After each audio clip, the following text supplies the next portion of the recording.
Hello friends, मैं हाँ रुपिंदर कौर। तुसीं देख रहे हो इंग्लिश विद रूप। अज अपनी लिसनिंग की क्लास है जिस दे विच मैं तुहानूं कुछ फिलअप्स वाले क्वेश्चंस कराऊंगी पार्ट 3 दे, जो कि थोड़ी जी फास्ट हुंदी है लिसनिंग। सो आपां उसनूं देखांगे भी किद्दां किद्दां फटाफट आपां ने फिल करने हुंदियां ने फिलअप्स। सो स्टार्ट करते हैं आज की क्लास। क्वेश्चन है जी 21 to 26 right one word only. ठीक है जी, एक वर्ड लिखना है सिर्फ। What hassle should analyse about items in newspaper. कहते हैज़ल ने की एनालाइज किया ਜਿਹੜੀਆਂ न्यूज़पेपर ਦੇ रिगार्डिंग विच कुछ भी आइटम ਸੀਗੀਆਂ, कुछ मटीरियल ਸੀ ਜਾਂ कुछ भी। What dash the item is on, कहते वो आइटम किद्दां दी सीगी, एक आते सी आइटम इज़ ऑन। ठीक है, the dash of the item including the headline. ठीक है, कहते जी आइटम से वो की इनकलूड कर रही सी हैडलाइन नूं। सो किहड़ी वो see the dash of the item. Any dash accompanying the item. Any तो बाद हुण की इनफॉर्मेशन दी जाती है वो अपने देखना। The dash of the item example what's made prominent. Prominent हुंदा मतलब कि पूरे वधिया तरीके नाल कोई भी चीज़ है जिहड़ी, ठीक है, उहनूं ओह कह दिंदे आ, इंपॉर्टेंट कह दिंदे आ। So next the writer's main. Writer दा कहंदे मेन की सीगा ओह। The dash the writer may make about the reader. कहंदे राइटर ने की वो बनाइया रिगार्डिंग द रीडर या अबाउट द रीडर। ठीक है, सो हुण इस तो बाद यदि आपां ऑडियो सुनते हैं, ऑडियो दे विच क्लीयर हो जाऊगा भी किवें आपां ने इसदे आंसर्स करने हैं। ठीक है friends, Now listen carefully and answer questions 21 to 26. Tom, could I ask you for some advice, please? Yes, of course. If you think I can help. What's it about? It's my first media studies assignment, and I'm not sure how to go about it. You must have done it last year. Is that the one comparing the coverage of a particular story in a range of newspapers? That's right. Oh, yes. I really enjoyed writing it. So, what sort of things do I need to compare? Well, there are several things. For example, there's the question of which page of the newspaper the item appears on. You mean because there's a big difference between having it on the front page and the bottom of page 10, for instance? Exactly. And that shows how important the editor thinks the story is. Then there's the size. How many column inches the story is given. How many columns it spreads over. And I suppose that includes the headline. It certainly does. It's all part of attracting the reader's attention. What about graphics? Whether there's anything visual in addition to the text? Yes, you need to consider those too, because they can have a big effect on the reader's understanding of the story. Sometimes a bigger effect than the text itself. Then you'll need to look at how the item is put together. What structure is it given? Bear in mind that not many people read beyond the first paragraph. So what has the journalist put at the beginning? And if, say, there are conflicting opinions about something, does one appear near the end where people probably won't read it? And newspapers sometimes give wrong or misleading information, don't they? Either deliberately or by accident. Should I be looking at that too? Yes, if you can. Compare what's in different versions. And as far as possible, try and work out what's true and what isn't. And that relates to a very important point. What's the writer's purpose? Or at least the most important one, if they have several. It may seem to be to inform the public, but often it's that they want to create fear or controversy, or to make somebody look ridiculous. Gosh, I see what you mean. And I suppose the writer may make assumptions about the reader. That's right. About their knowledge of the subject, their attitudes, and their level of education, which means writing so that the readers understand without feeling patronized. All of that will make a difference to how the story is presented.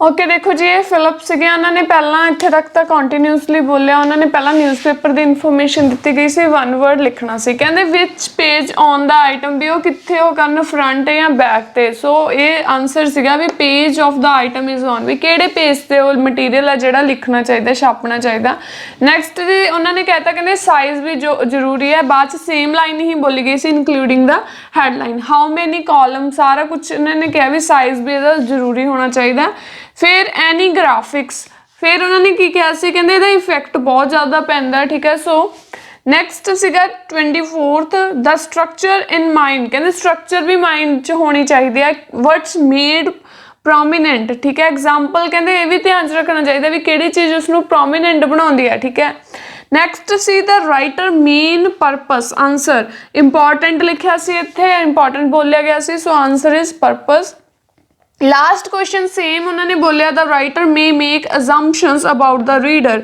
ਸੋ ਇੱਥੇ ਕੀ ਆਉਣਾ ਸੀ ਆਪਣਾ answer ਅਜ਼ੰਪਸ਼ਨਸ ਬਿਲਕੁਲ simple ਸੀਗੀਆਂ ਕੋਈ ਜ਼ਿਆਦਾ ਔਖੀਆਂ ਹੈ ਨਹੀਂ ਸੀ ਬਟ ਇਹ ਸੀ ਵੀ ਥੋੜੇ ਜਿਹਾ ਫਾਸਟ ਸੀਗੀਆਂ ਇੱਥੇ ਤੱਕ ਬਿਲਕੁਲ ਉਹ ਦੱਸਿਆ ਬਾਅਦ ਚ ਉਹਨਾਂ ਨੇ ਸੇਮ ਵਰਡ ਹੀ ਯੂਜ਼ ਕੀਤੇ ਸੀਗੇ ਸੋ ਇਸ ਤੋਂ ਬਾਅਦ ਤੁਹਾਨੂੰ 27 ਤੋਂ ਲੈ ਕੇ ਨੈਕਸਟ ਕੁਐਸਚਨ ਨੇ ਜਿਹੜੇ ਉਹ ਤੁਹਾਨੂੰ ਹੋਮਵਰਕ ਦੇ ਵਿੱਚ ਮਿਲਣਗੇ ਸੋ ਤੁਸੀਂ ਖੁਦ ਅਟੈਂਪਟ ਕਰਨੇ ਨੇ Now listen carefully and answer questions 31 to 40.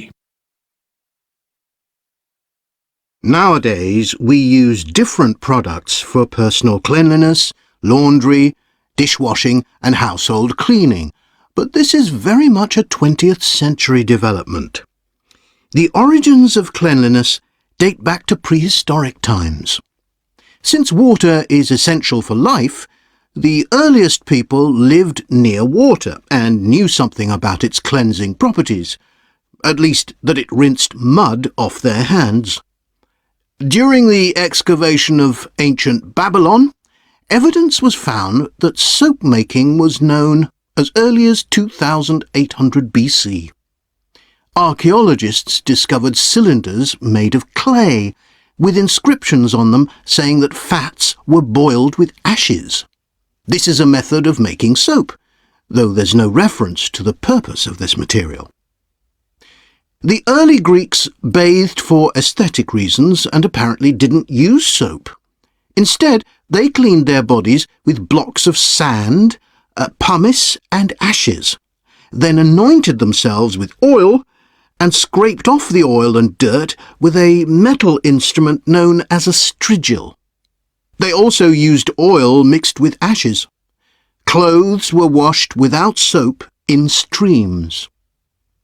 The ancient Germans and Gauls are also credited with discovering how to make a substance called soap, made of melted animal fat and ashes. They used this mixture to tint their hair red. Soap got its name, according to an ancient Roman legend, from Mount Sapo, where animals were sacrificed, leaving deposits of animal fat. Rain washed these deposits, along with wood ashes, down into the clay soil along the river Tiber. Women found that this mixture greatly reduced the effort required to wash their clothes. As Roman civilization advanced, so did bathing. The first of the famous Roman baths, supplied with water from their aqueducts, was built around 312 BC. The baths were luxurious, and bathing became very popular. And by the 2nd century AD, the Greek physician Galen recommended soap for both medicinal and cleansing purposes.